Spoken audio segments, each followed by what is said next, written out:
ভুল করে হলেও দুধের মধ্যে কাঁচা ডিম দিবেন না। যদি এই রেসিপি আপনি একবার তৈরি করেন, আপনার বাসার সবাই বারবার এটা বানাতে বলবে, কারণ এর টেস্ট এতটাই মজার যে খাবে সেই বলবে এটা কি বানিয়েছো। এটা বানাতে হলে আপনার প্রয়োজন পড়বে 3 থেকে 4টা ডিম। এই ডিমগুলোকে ফাটিয়ে আলাদা করে নিতে হবে।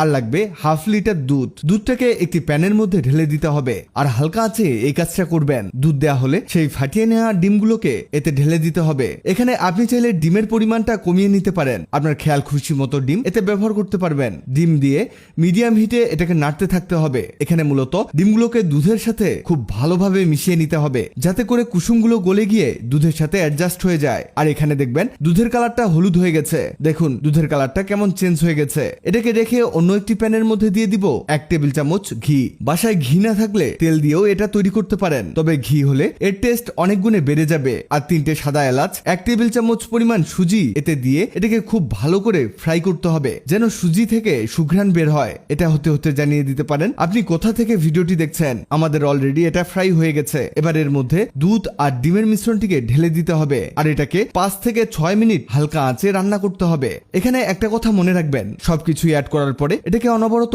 নাড়তে থাকতে হবে। এটা এক সময় গিয়ে গাঢ় হতে শুরু করবে। এই সময় প্যানের নিচের দিকে পুড়ে যেতে পারে, সে কারণে এই অবস্থাতে নাড়তে থাকবেন। এটা হতে হতে আপনাদের জানিয়ে দেই, আগের ভিডিওতে কমেন্ট করেছেন খুলনা থেকে রেশমা আক্তার, সৌদি আরব থেকে এনামুল, চট্টগ্রাম থেকে রুমিয়া আক্তার। আপনারা যারা কমেন্ট করেছেন আপনাদের ধন্যবাদ। রান্না করতে করতে এটাকে ঠিক এমন করে ফেলেছি, দেখুন এটা গাঢ় হয়ে গেছে। এবার এতে অ্যাড করব চিনি 1 টেবিল চামচ পরিমাণ। যদিও চিনিটা আগেই অ্যাড করলে ভালো হতো, তবে সমস্যা নেই, এখন অ্যাড করলেও চলবে।